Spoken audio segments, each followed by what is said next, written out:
Yeah. This is a podcast of Nathan, Nat and Sean. Let's go. Hi, everybody.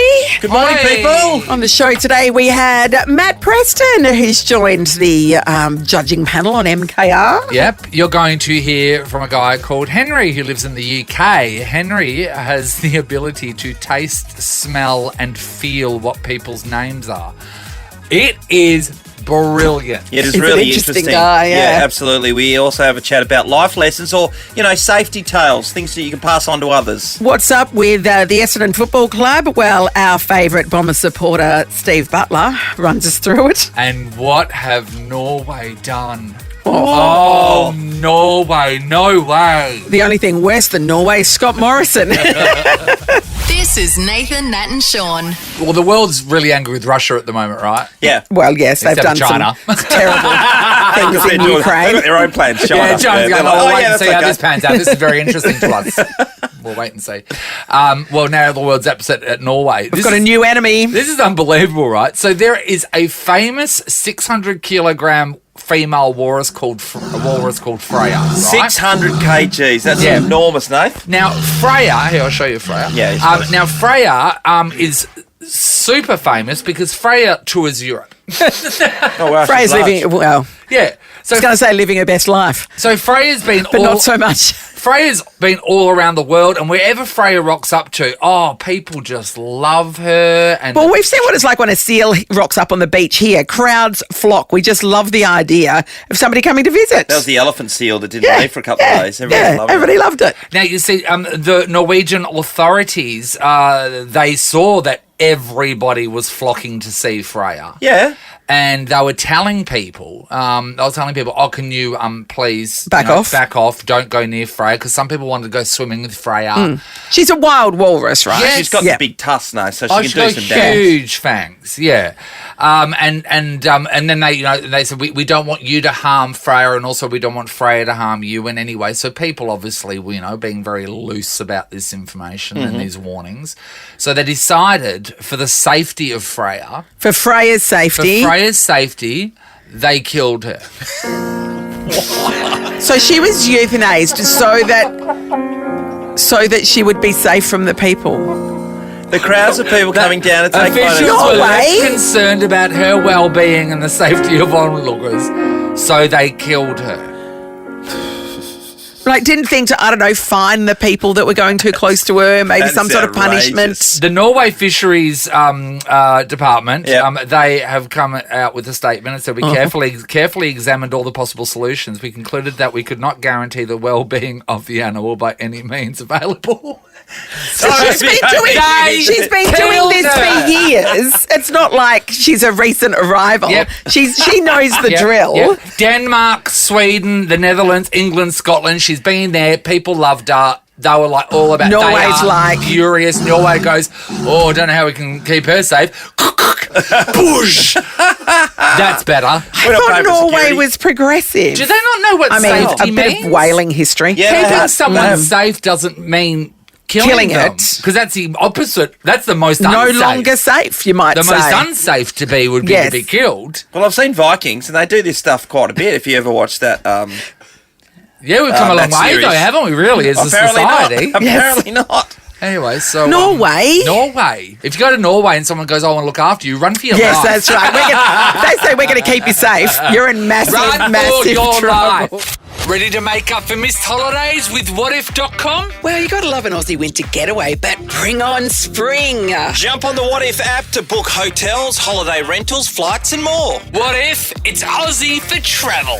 So a young healthcare worker from regional Victoria shared a TikTok video to the Bendigo Health page listing the 5 things that she will never do now that she has worked in ICU. Oh, okay. Gosh, So you've she's seen learned some things. things. the hard way. Yeah, so here's her list. 1. Chop wood, mow the lawn, or use a chainsaw only in thongs. 2. Ride a motorbike in only a singlet and footy shorts. 3. Go drinking and swimming. 4. Use petrol on a fire.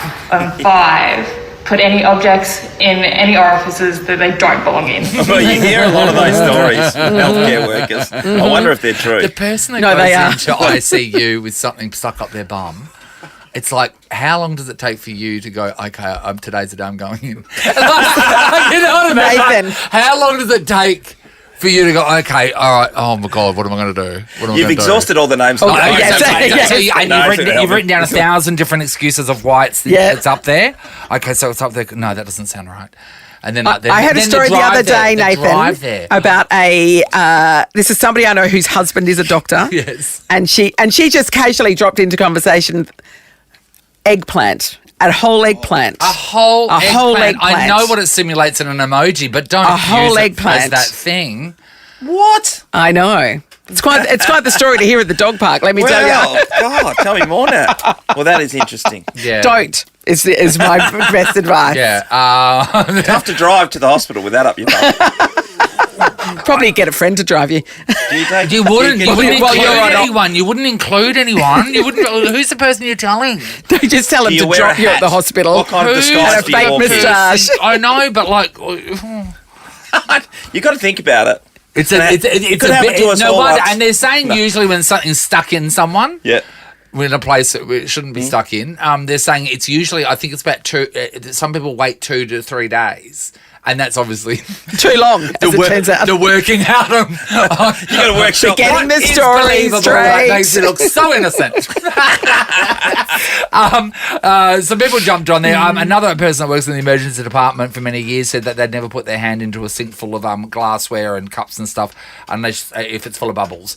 'Cause you can't see. Yeah, look, that's a Cut good your one. hand with a knife. A guy jumped in and says, never cook sausages on the barbecue whilst naked. I mean, Yeah. Good that you idea. had to learn that lesson. Just probably Can I ask more say- questions about your life. One of the nurses' lists are, like a don't chop wood or mow the lawn or Yes. use a chainsaw while wearing thongs. All these people in America jumped on it, and we were wondering why people would Yeah. do that in a G-string. It's like flip-flops. But yet, that would be equally, I think, a right Dangerous. rule as well. There'd be many things you shouldn't do in a G-string. Sure. In just a G-string, In for just sure. a G-string. The Nathan, Nat and Sean podcast. Every now and then life throws you a life lesson.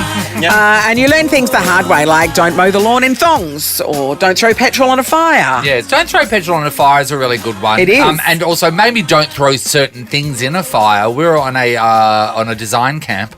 Yes, we went on one during uni, and I think it was what's that place? Nanga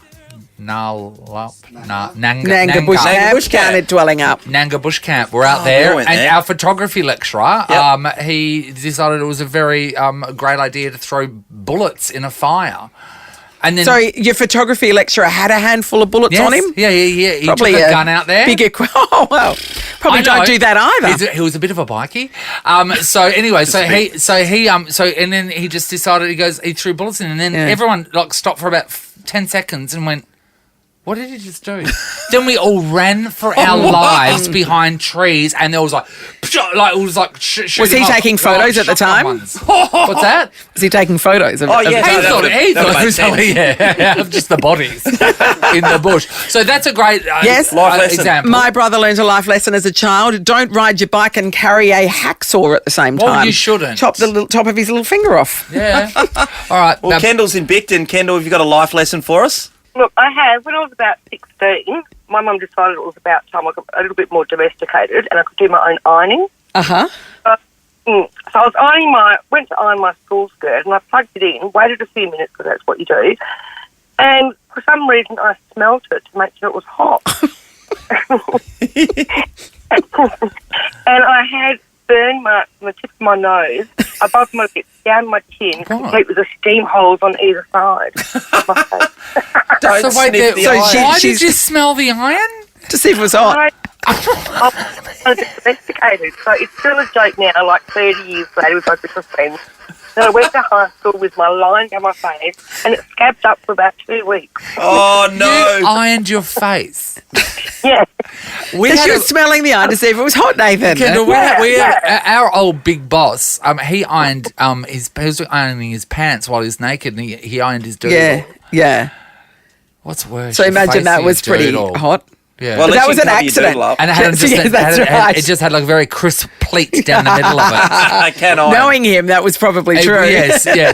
Nathan, Nat and Sean. We're learning life lessons. We are. The hard way. Yeah, so you've experienced something and you want to warn others not to do the same thing. This is so helpful. Alex is in Wembley. Hey, Alex. Oh, hey, how are you going? Great. Good, Alex. Oh, teach us a lesson, Alex.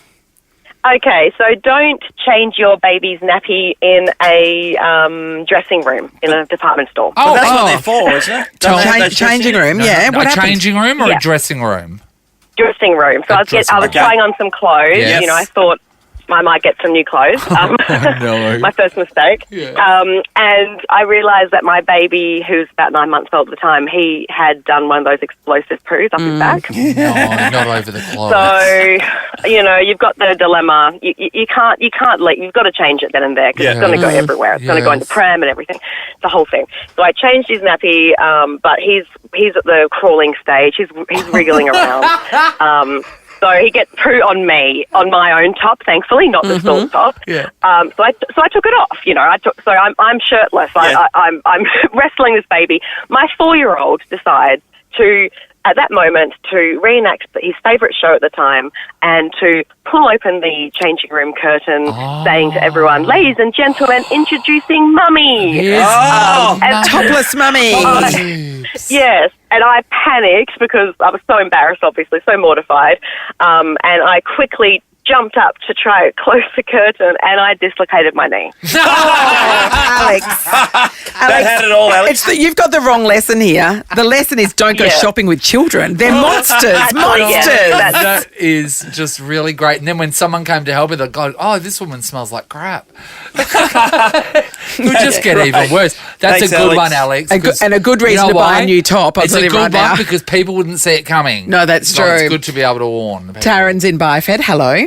Hi team, how are we? Great, Wonderful, Taryn. Taryn. Teach us a life lesson, please. Don't go for a shower and leave your 5-year-old and 1-year-old with the free reign of the house, Yeah. having had left a spray and wipe on the bench. Yeah. Oh. So while you're in the shower, you can hear them laughing, so that you think that they're having a great Well, time. they Yes. Good. Everyone's having a great time. You come out and you can smell his spray and wipe. So And- have they sprayed and wiped everything? No, my 5-year-old sprayed and wiped my 1-year-old.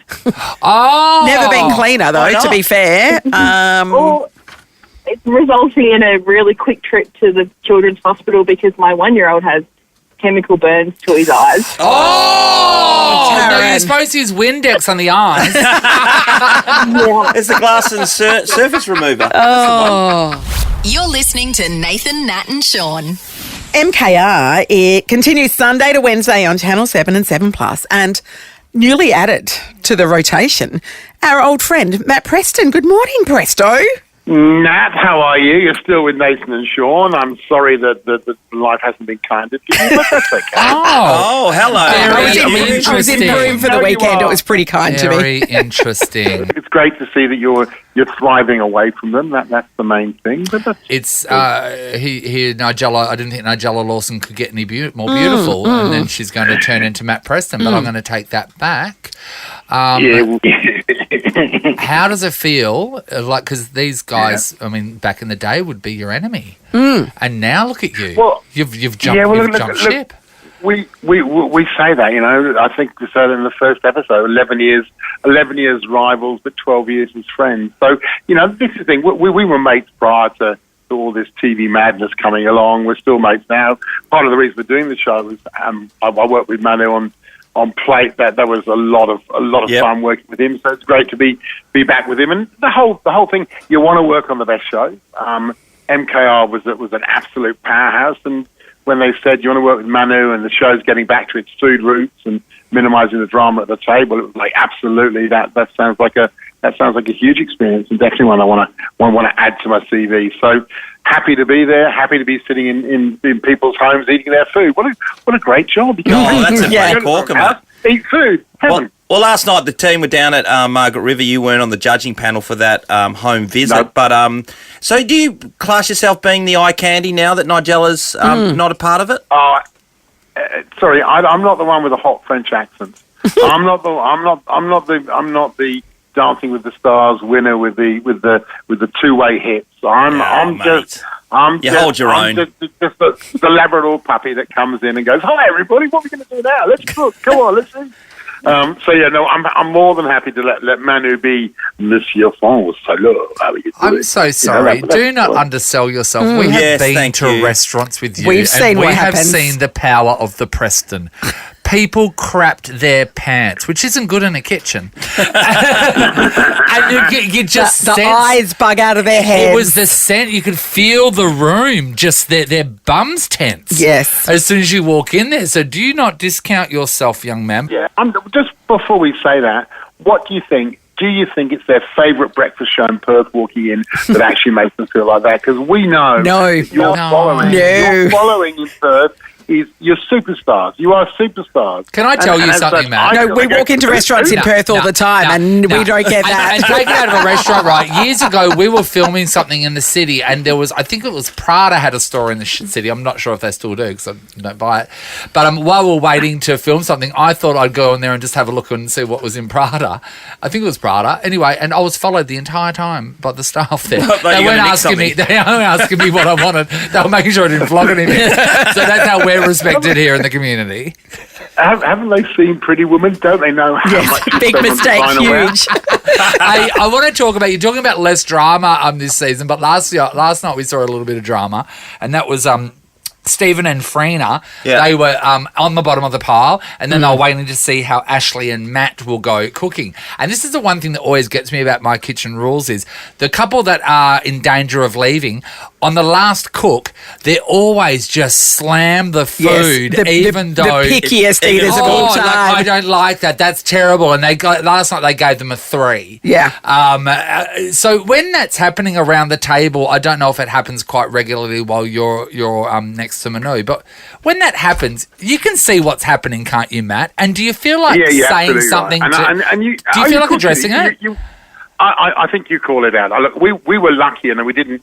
I'm just trying to think. I don't think we saw much strategic scoring. In fact, we saw some really open-handed stuff, and that was lovely to see. There's something really nice when you know someone could like give them a nought and potentially go through, but they're actually sitting there and they're doing the right thing, and hopefully the atmosphere at the table and the respect that each of the teams have for each other should be enough to carry that through. And I think that was one of the nice things is that I think there was some real friendship. I did some stuff, kind of post stuff with one of the teams last week, and they're still hanging out with each other. They're chatting with each other. They've remained good friends. So I think that's sort of what you want. You know, you're in someone's house, but there's a level of respect that should be there, and I don't think there's any place for that kind of that small-minded stuff. I do tell you though, whenever they rock up to people's houses, I guarantee, like last night when they were at Ashley and Matt's place in Margaret River, which was just beautiful. I bet you any money, there's always a conversation of these people don't need the money. How big is their kitchen? How much space? So it wasn't actually their house. Sometimes they hire houses. It was their house. You're absolutely right, and I think we might have had an experience. Do you remember didn't we do a big competition and we were giving the money away, and there was a really deserving woman, and it went to the person who'd come in from the Golden Triangle. Yes, it was. Wasn't it a dinner? Was that a dinner we had? Oh yeah, that's right. We had that dinner. Right. Yeah, yes. Yeah. So you can't always do it, but I think that's also part of the joy is that when you see people in a studio, it's very different to seeing them in their homes. One, they tend to be more relaxed. Yeah. But two, you really get to see. I love all those things, the little details. You know what? You know the old football trophies up on the sideboard, the shoes, the kids' shoes lined up by the front door when you come in.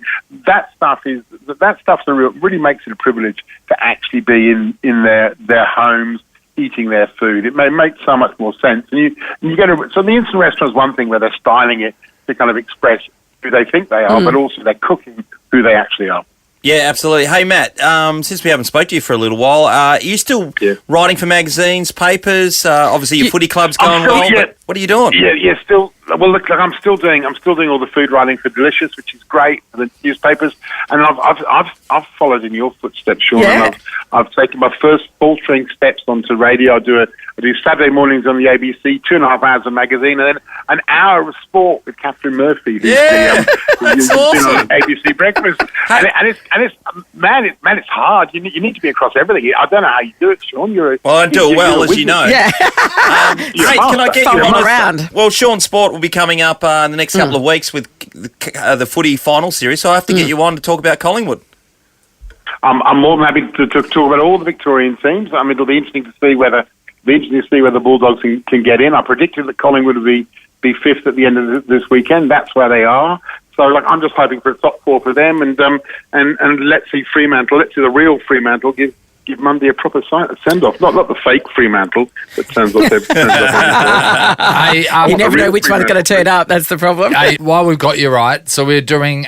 we had a chat with a guy named Henry in the UK, and he has this condition, which is super interesting, where he can taste, smell, and feel people's names, right? It's unbelievable. So it's kind of like a synesthesia. That's right. Yes. So we knew that you were coming on the show, so we got him to tell us what your name is experienced to him, and you are. So Matt is a flattened crisp. So it's obviously not a taste; it's the feeling of squashing a crisp. Yeah. That's what your name is. I think that's kind of cool. I'm happy to be there. I think that whole thing. It's magical, isn't it? Fascinating. Yes. Yeah, the idea is that people can see a skyline and taste blackberries. It's like, wow. God, wouldn't that be a dream for a food critic, wouldn't it? To be able to like critique people's words? It could be a bit confusing. Yes, it could be a lot. I think you do find that it is something that, and it's something that both Ben and I have found doing NKR, is when they talk about a dish, you can, as they describe it, you can taste it. So that's a learnt experience rather than this kind of crazy idea of your synapses firing a slightly different way. I think but then the downside is what happens is every time you hear the name Nathan, you taste bad egg. I mean, that would be bad. Yeah. That would be bad. Whereas we all know every time I hear the name Nathan and I think of daffodil. That's what I think. Daffodils. Isn't that lovely? Sean always thinks of a knob of Plony. It's very weird. That's regardless of hearing a name. He's just always thinking about it. It's always a pleasure, Matt Preston. Thank you for talking to us. It's a joy. It's lovely. Lovely to catch up. Lovely you're doing so well. A pleasure always. Next time in person, I really hope. Nathan, Nat and Sean in podcast form. Omar, Scott Morrison. Omar. God, what a weird thing's going on there. I know. Well, he's anointed himself in every position when he was the Prime Minister, and we're finding out more and more along the journey. So he secretly saw himself in as the Minister of Health, Finance and Resources during the pandemic. And it's emerged this morning Social Services Minister as well. Oh, wait, there. So four different... as well as Prime Minister. So four different swearings done on the SLA. Yep. By the Governor-General, which usually it's got to be public knowledge that this is happening. Well, it's strange that the ministers of those portfolios were not aware of it. Yeah. Well, yeah, a couple of them weren't, Nat, and you would think, are you joking? First of all, if you're the boss of any company, which is like the ultimate boss, I guess, of that situation, then just come and tell us, and if the situation is because in case of COVID you're sick or whatever, and then I'll take over, no worries, or I'm in the background shadowing the thing, not a problem at all, but it shouldn't be ever a secret, just... declare it. Yeah, that very few people knew. It's very strange. Yeah, Albo's launching an investigation, rightfully so, into this. It'll be very interesting to see what happens. But when he first got asked about this, Scott Morrison, it's just some of the things. It's like, don't you just wish someone would say, maybe you shouldn't say that. They said, what are these reports about you being secretly sworn in as ministers? And he says, no, I haven't seen what Albo has said. And then he said this: since leaving the job, I haven't engaged in any day-to-day politics. Natalie? Yeah. You're a politician. You're a parliamentarian. You are still representing your electorate. You have to engage in politics. It's literally... You're in Parliament House and you don't engage in famously, politics. he says it's not my job, but now he doesn't even want to be the job of a politician. Yeah, I get it, absolutely. You're a politician. Yeah, that's your gig. And you got voted in. You're still pulling a paycheck. He did an interview earlier this morning over on the East Coast, but I don't think... I'm sure what we read and hear this morning won't answer all our questions. No, that's what the because the biggest question will be is from. What? Yeah. Well, because you've got to know who's in charge of what, and it has to be done publicly, because otherwise things on the sly, you could have an ulterior motive, and that's what all the Australian politicians are coming out and saying. No one's backing him in. Malcolm Turnbull's come out and said it's absolutely disgusting. That just doesn't fly in the democracy that we have here in Australia. Well, No, I don't think it does. I mean, You know? because if it's fine, if there's no issue with it, why wasn't it public knowledge? Yeah. That sort of stuff is public knowledge. It's got to be on the And- record. You're representing us. We pay your bills. Remember when he did that sermon was at Margaret Court's church where he got up there and said, don't trust the government, don't trust in government? Yes. Well, he was right because he knew what he'd been up to. Oh, okay. Turns out that was a confessional. We get it. Don't trust in the government. A confessional. That's exactly what it Don't was. trust the government. Look how dodgy I am. Oh, my God. More's going to come out about it, obviously. We'll probably find out by, the end of today that he was, running everything. Yeah, it'll be interesting. Lot to be said. Still to come. Oh, God. This is a podcast of Nathan, Nat and Sean. Well, it's all happening at the Essendon Football Club over the last 24 hours, and I'm sure there's more to come. To catch us up with all the information is, the Bombers' biggest supporter, our mate Stevie Butler from the West Australian. He's been across this, and I'm sure as a proud and passionate Essendon supporter, he'll be a bit flat with what's going on over there, Nat. Well, I mean, this sort of, I don't want to say, it's a furore. It's embroiled in a furore, isn't it? Would you say? Yeah, absolutely. Should we play the music for his team? Oh, why not? If you think it's going to help. Well, I mean, I don't know. This is how we summon Steve Butler. We play this and he turns up. Hello, Stephen. Oh, my goodness. What's happening, Steve? Are you okay? Do you need a hug? I always need a hug. Look, I think they've taken tanking to a new level when you start thinking you've got to get rid of your coach and your president. Yeah. I mean, there's no question, but a lot of people are saying this is just a play because Alistair Clarkson's still there, and it's like, you're going out with a good girl and you really like her, and then, this real hot one comes on the scene, and they're like, we're in here. Yeah, and then you realise you've overshot your abilities. Look, I would think that is absolutely the case, and I've said it quite for a while, because some people have been trying to tell me that Alistair Clarkson wouldn't want to coach Essendon because of his Hawthorn days. Well, I think that's nonsense. Oh. And have right from the start. I think absolutely. I mean, if you looked at the three clubs that have got, potentially available positions, two definitely in GWS and North Melbourne, and Essendon, I don't think there's any doubt which list is better in my mind, and that's Essendon. And they've got some good young talent there. They've got the immediate capability of playing better football out of all those teams, even though GWS beat Essendon a couple of weeks ago. But I think Alistair Clarkson would see Essendon as a big inner-city Melbourne-based, close to inner-city Melbourne-based club, ready to pop. I think he'd be very enchanted by the prospect. Yeah, I agree with you there, Steve. I think Essendon's list is pretty good. North Melbourne are going to be building, but here's the big thing. They've been building for 10 years. Well, so it's Essendon. 2004 was the last time they played finals. Like, that's a long time ago. 2004. Essendon's got the membership base, the corporate backing, and the coin.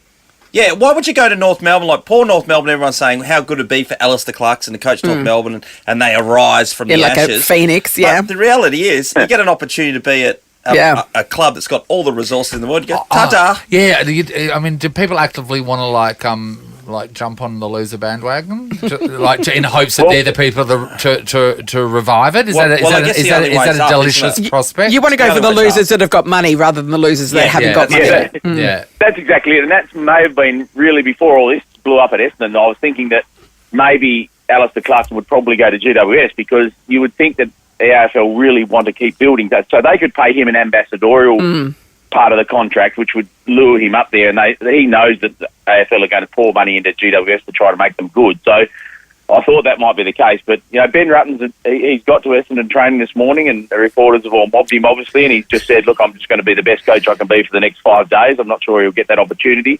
And Dyson Heffel said the coach has got our full support, so he's clearly gone. No, he's screwed. Don't tell me the board have said it too. Steve, if you were given the power today to make the changes to correct the direction of your club, give us a quick list of the things that you would do. I'd teach Essendon players how to play defence. Okay. It's as simple as that. They've got very good talent on their list. When they run the ball fast, hard forward, they can challenge any team in the competition, but they can't defend. and that's got to come back to the coach. Well, Absolutely. but then also, do we need the fans taking a leaf out of basketball's book and doing Chanting, defense? Defense. If so it would it's help. top of mind? Well, I've been in an Essendon crowd. I'm not sure I've heard that genteel type of action. Well, but, maybe that's the problem, especially at a Sean. cup. If you're saying defense is the Yes, issue, they then need maybe a a constant reminder. reminder of defense. Clap, clap, clap. Defense. Yeah, clap, clap, clap. At the moment, the Essendon players think defence is the thing that goes around the oval. Hey.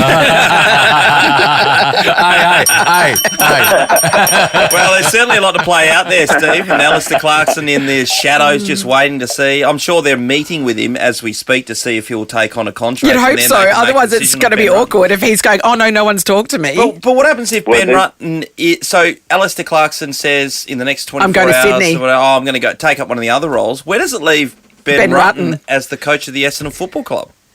Well, if you looked at that vision last night of Nick Hine coming off after giving away a 50-metre penalty and completely ignoring his coach and not even wanting to sit next to him on the bench, I think that said everything. But, Yeah. you know, Dyson Heppel said the players are all with him, so it's a real watch this space. But, look, I just don't... you know what it feels like? It feels like Kevin 07 with John Howard and a bit like, you know, Scott Morrison with Elbow. When there's a mood for change, it happens. And, you know, David Barham, who's a former Channel 10 sports executive, has taken over the club, and there feels like there's a massive move for change. So if I had woken up as Ben Rutten this morning, I'd be very worried for my job. You'd be logging on to Seek. Yeah, I think you'd just have a look there and I don't know how you swipe or anything on there, but that's going to be... Do you reckon you wake up and do you reckon wouldn't have an appetite? You know, like usually you might have had some Wheat Bix and you'd just be feeling sick. I tell you what, you wouldn't do. You walk into a throng of... you wouldn't read the papers. You wouldn't read the papers. No. And then even like you'd be looking out your window to see if there's press outside on the way to your car. There's probably every chance they are. The It's worst not part great. is because your family and your wife and your kids and stuff like that, they're going, what's going on? I reckon your Wheat Bix would be soggy without any milk. Oh, yeah. They would be. And you've got to take the knives out of your back. It's a tough time. Appreciate your thoughts, Steve. There you go. Oh, well, we punch on. Go Bombers. Go Bombers. We'll see what happens over the next couple of days.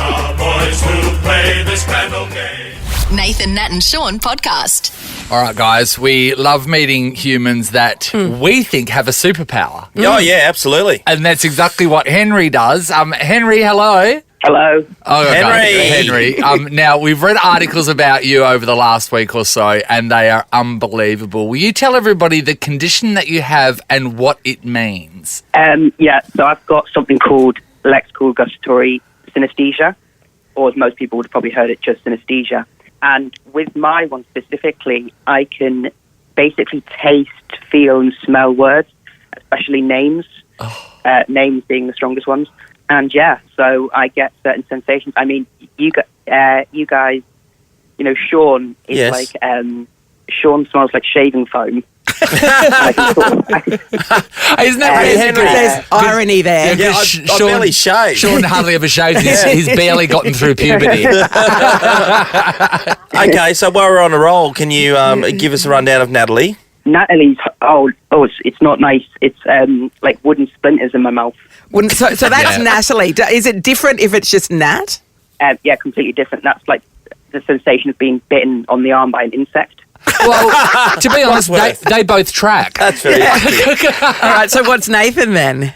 So best way to describe it, you know when you go to a gift shop and you buy something quite like delicate, like a vase, and they use that like crinkly grey wrapping tissue to wrap it. Yes. That's what Nathan is. Nathan's like crinkly grey wrapping tissue. So specifically grey wrapping tissue? Like is that the... Yeah, definitely specifically grey. It's definitely, so it's not brown, it's not beige, it's definitely grey. Definitely grey. That's amazing. So is that Because like, it's so specific. It's like tissue paper sort of Yes. thing. Yes. But grey tissue Grey paper. tissue paper wrapped around a vase. So for Henry, for everybody, it's like I'm not sure if the right word is mix-up of your senses, but it's senses adding to each other. Is that what it is? Yeah, so I experience senses through other senses. Other people have different types, like there's colour grapheme synesthesia, where names and words will have just certain colours and that's it. Some people see like the days of the week as certain shapes. You know, it's crazy. Everyone has sort of it very differently. But yeah, with me, it's very much smelling, tasting and feeling names. And you didn't realise you were any different until what year was that when you realised? It was, well, I mean, I've had it from as Yes, young but as I until can you remember. realised that you were different to other people. It was sort of when I was about 10 or 11. And it was actually a sort of, you know, like in school, you have like a parents' evening where the parents come in and talk to the teachers. They basically talked about how the teacher had heard me say certain things like, "Oh, I don't want to play with you, Fergus. Your name's too itchy." Or, I'd pick and choose. I'd pick and choose my friends, of course, and who I hanged out with at break time on how nice their name was. And like, there was a Martin, and I used to always love hanging out with Martin because Martin tastes like Smarties. Yes, that makes sense. So, yes, yeah. And the teacher obviously picked up on this. I mean, at that age, I kind of just thought everyone had it. Yes. Like, well, you would. Yeah. Yeah. Like, I couldn't conceive how no one else could understand how Martin tastes like Smarties. So yeah, and then my mum had heard me saying to my cousin called Emily. Basically, in the UK, we've got like this sort of pudding called Strawberry Angel Delight. I don't know if you have that in Australia, but the name Emily tastes. Yeah, it's like a strawberry sort of yogurt pudding sort of thing, and the name Emily always tasted like that. And my cousin was called Emily, and one time we were sat eating it, and I remember going to her and saying, "Oh, you must really like this because this tastes like Emily." This tastes like Emily. And everybody looks at one another. About your cousin. Yeah. That's so seedy. Hey Henry, we're having a good laugh about these things, obviously, and we, as Nathan said, we see it as a superpower. But what's the downfall of all this for you? Well, normally I can sort of tune it out. It's kind of, you know, it's background noise, and it's always just kind of there. And I've learned to tune it out because it's just so normal, so it's not intrusive most of the time. But when I have worked in shops before, and I work in a bar now, which that includes having to ID people. And obviously when you ID people, you check, you know, sometimes I'll be like, "Oh, can I see your ID?" So I'll check it and I'll do a little face like this. Ugh. And they're like, "What? You think I look ugly in this?" They're like, "You think I look ugly in my picture?" No, your name tastes gross. Yeah, your name tastes gross.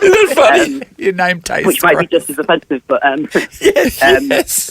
But yeah, I could ID someone and it could be a thick slice of brown bread, then I ID them and it's a fat squash marshmallow, and it's just that can be quite, actually, it's not really a downfall because most of the time I actually enjoy it. It's quite fun. It adds a fun element to life. I think I'd be really bored without it. Yeah, right. Henry, I want to know, so the most offensive female name that you've come across is what? That would be Kirsty. You can't even, it hurts you to say it, doesn't it? And Kirsty is... Don't say it. Is what? What's that? Stop saying it. What's that experience? Sorry to be crass, but it is a faint, murky smell of urine. And I've offended girls with that name in life because they're not very happy with what it is. But, you wouldn't be. You wouldn't be. Specific is it? So, Henry, I want to know, are you single right now or you got a girlfriend? I'm single right now. I've actually had 2 girlfriends, both called Francesca, because that's one of my favourite names ever. It's Francesca tastes like sort of creamy, chocolatey frappuccino filling every crevice of my mouth. Oh, wow. I love how you add every crevice of your mouth. Yes. Yeah, because like, when I say it like Francesca, I can sort of just taste it everywhere in my mouth. The very sides of the back of my teeth. And yeah, I've had literally 2 girlfriends, both called Francesca, and it's a very, very, very important thing. I'd never date someone with a name that wasn't good. It's a big percentage of my But Henry, but you can't help who you fall in love with. So what if you were to meet the girl of your dreams? She ticks every box. She makes you feel alive, and her name is Kirsty. What happens? Do you just call her babe? I think it'd happen. What would happen? It would be devastating because I just don't think I could. You know, you say tick every box, but there would be a... That's not ticking every box. Or another awful one is Elijah. Yeah. Because it's like licking an eyeball. And it's like when I'm around people who have those names, I'm kind of, you know, it can be kind of intrusive because I'm sort of, if I'm going to be, you know, if I'm on shift with someone called Kirsty, I'm sort of, or whenever I'm talking to them and you know, associating with them, I'm kind of always sort of getting in my mind the idea of the smell of piss. So if you were to meet somebody and they say, "My name's Kirsty," do you just in your head go, Francesca to eliminate that feeling? You know, if they're like, "My name's Kirsty," I sort of wince because I the smell of piss. I'm sorry we're saying that name so much. I was just basically, no, it's fine. You are so interesting. Yes, you are, I Henry. really wish you lived in Perth because you'd be one of my best friends. Just go around ganging up on Kirsty's everywhere.